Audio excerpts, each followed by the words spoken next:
अस्सलाम वालेकुम दोस्तों, क्या हाल है। उम्मीद है आप सब लोग खैरियत से होंगे। आप सब लोगों की समात से टकराने वाली आवाज़ सईद अली जुनैद तिरमिज़ी की है। दोस्तों, कहानी की तरफ चलने से पहले आप सब लोगों से मेरी गुजारिश है कि मेरे चैनल को लाइक कीजिएगा, सब्सक्राइब कीजिएगा और अपने दोस्तों के साथ शेयर भी कीजिएगा और बेल आइकन को प्रेस करके ऑल पे क्लिक कर दीजिएगा ताकि सब नोटिफिकेशंस आपको मिलते रहें। दोस्तों, आज की जो कहानी है वो एक लव स्टोरी कह लें, एक मतलब मोहब्बत के हवाले से एक कहानी है। तो चलते हैं कहानी की तरफ। 6 साल के बाद आज एक शख्स को अबू ज़बी कारनिश पर देखा तो दिल आज से 6 साल पहले माजी में चला गया और दिल में एक बेचैनी सी छा गई कि जिस शख्स को मैंने ख्वाबों में तलाश करती हूँ वो हकीकत में किधर नज़र आ गया, जिसके नाम पर मैंने अपना सब कुछ कुर्बान कर दिया और एक बहुत बड़ा ज़ख़म लगा के चला गया। अब 6 साल में वो ज़ख़म तकरीबन ख़त्म होने ही वाले थे कि फिर आया और मेरे ज़ख्मों को ताज़ा करके चला गया। और मैं ना पहले कुछ कर सकी और ना अब कुछ कर सकती हूँ। मैं एक ऐसी लड़की हूँ जिसको दिलो जान से चाहा, इससे इज़हार मोहब्बत भी की ना कर सकी, इसलिए मैं इसको बेवफ़ा भी नहीं कह सकती। हकीकत में वो तो एक बहुत अच्छा इंसान था।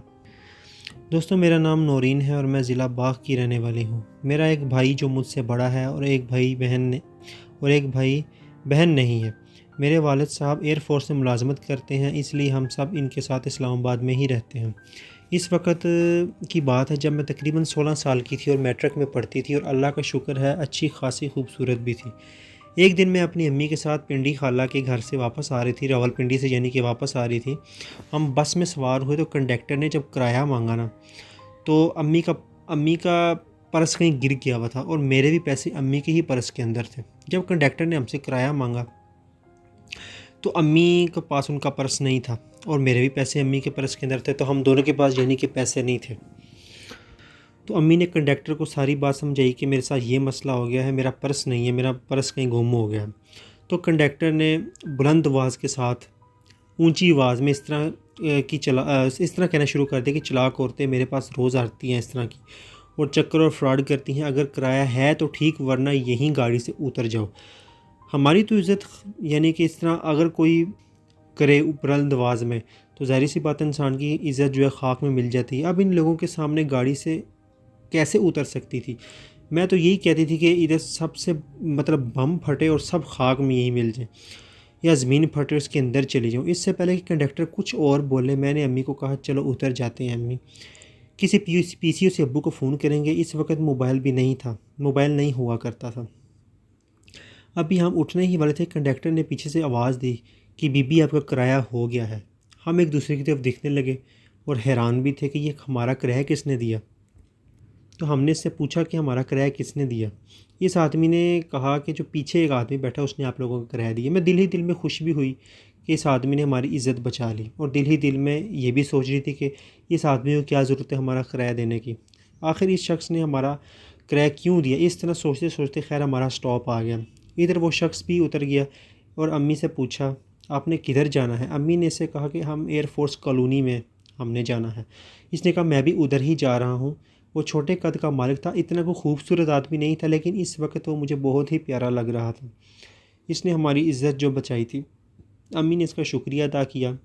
इसने कहा खाला मेरा ये फ़र्ज़ है, इंसान ही इंसान के काम आता है। अम्मी ने इससे इसका नाम पूछा तो इसने कहा शहज़ाद अंजुम, मैं एयरफोर्स में आर्जी तौर पर मुलाजमत करता हूँ। इसने कहा कि मैं हुजरा का रहने वाला हूँ। अम्मी ने इसे अपना तारुफ़ कराया। इसके बाद टैक्सी आ गई और और और हम अपनी कॉलोनी के अंदर आ गए। अम्मी ने इसे कहा टैक्सी रोको, मैं पैसे ला कर दूँगी। इसने नाराज़गी का इजहार किया और अम्मी के साथ हमारे घर आने का वादा करके चला गया।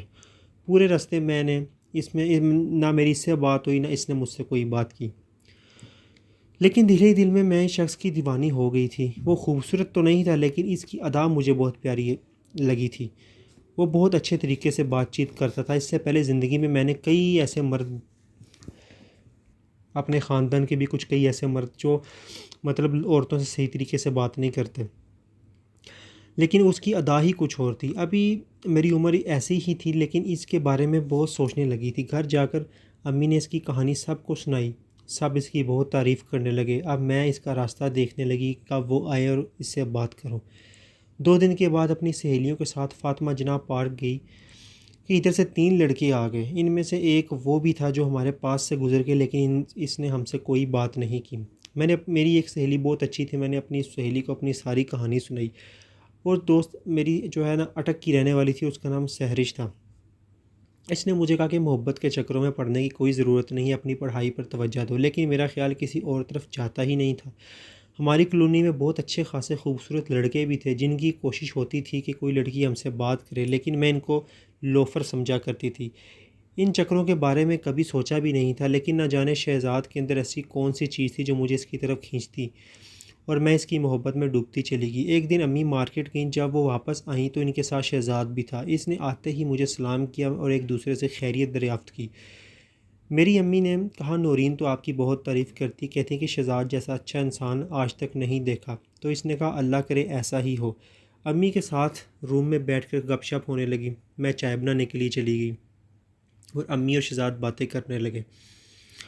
और जब मैं चाय बनाकर वापस आई तो मैं भी उन लोगों के साथ बैठ के बातों का हिस्सा बन गई। कभी कभी मेरे तरफ देख के वो बात भी कर लिया करता और फिर अम्मी की तरफ मुँह करके बात करने लग जाता। इसी दौरान हमारी एक पड़ोसन थी मोहल्ले की, वो घर आ गई। अम्मी इसके साथ दूसरे कमरे में चली गई और मैं और शहज़ाद बैठकर बातों में मसरूफ़ हो गए। बातों बातों में मुझे पता चला कि वो मजाक करने वाला शख्स है। इसकी बातों से मैं बहुत मुतासिर हुई। इसके हाथ में एक बुक भी थी, एक किताब थी। मैंने इससे पूछा, ये कौन सी किताब है? इसने कहा, ये बस इस्लामी बुक है, मैं इस्लामी किताबें ही पढ़ता हूँ। लेकिन जब मैंने उसके हाथ से वो ली, उसके हाथ में शायरी वाली बुक थी और वो बुक मैं भी अक्सर पढ़ा करती थी। इसमें बहुत कुछ लिखा हुआ था, बहुत से अच्छे अच्छे शेर। इसके बाद जब अम्मी आई तो इसने इजाज़त ली और चले गए। अम्मी ने जाते जाते कहा, हमारे घर आया करो, इसे अपना घर ही समझो। इसने आने का वादा किया और चला गया।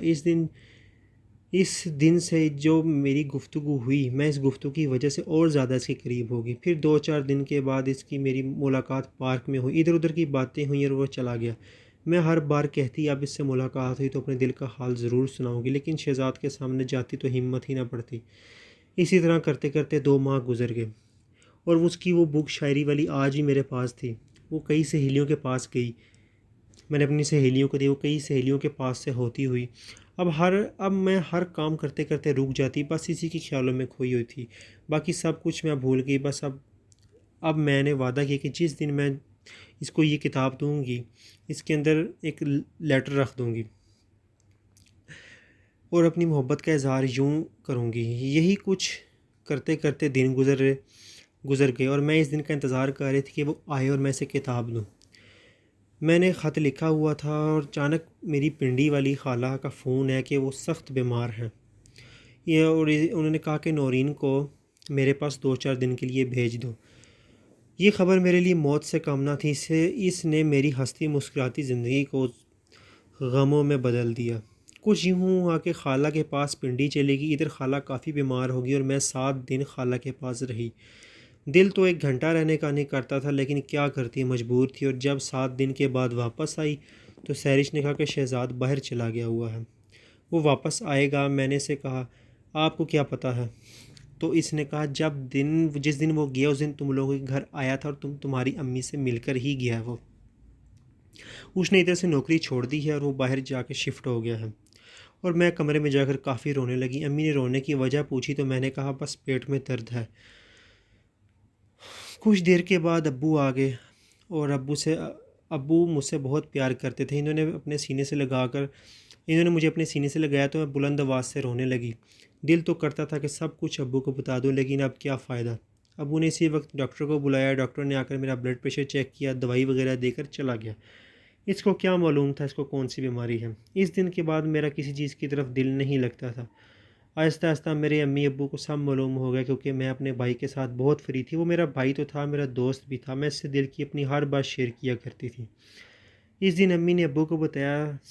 सब ने मुझे बहुत समझाया, लेकिन मेरी समझ में कुछ आता तो तब ना। मैं तकरीबन 1 साल पार्क में नहीं गई थी। फिर आहिस्ता आहिस्ता वक्त गुजर गया, मेरे ज़ख्म ख़त्म हो गए और आज मैं कार्निश रोड पर शहज़ाद को 6 साल बाद जब देखा तो ज़ख्म फिर से ताज़ा हो गए। लेकिन मैं कुछ भी ना कर सकती थी। मैं अपनी भाभी के साथ अक्सर आती कि शायद कार्निश रोड पर मुझे शहज़ाद मिल जाए, लेकिन नहीं। काश मैं मेरे साथ मेरा भाई होता तो उसी वक्त इससे पता और फ़ोन नंबर ले लेती, लेकिन ऐसा ना हुआ। वो 1 मिनट के दीदार के बाद चला गया और मैं देखती रह गई। इसके बाद इसी वक्त मैं अपनी भाभी के साथ हर रोज़ जाती, लेकिन कोई नज़र ना आता। आखिर थक हार कर वो बुक आज भी मेरे पास है और वो मेरा सहारा है, क्योंकि इस वक्त शहजाद शायद वो किताब पढ़ता हो, लेकिन आज मैं वो किताब पढ़ती हूँ। तो मेरी शायद इससे मुलाकात हो जाए, क्योंकि वो किताब आज भी मेरे पास है, जिसमें सिर्फ़ इन्होंने अपने शहर का ही लिखा हुआ था। बाकी आज तक मुझे शहज़ाद की गाँव का पता ना चल सका। तो दोस्तों, कैसी लगी आप सबको मेरी कहानी? अपनी कीमती आरा से ज़रूर कमेंट में आगाह कीजिएगा और मेरे चैनल को लाइक कीजिएगा, सब्सक्राइब कीजिएगा, अपने दोस्तों के साथ शेयर भी कीजिएगा। Thank you so much. अल्लाह हाफ़िज़।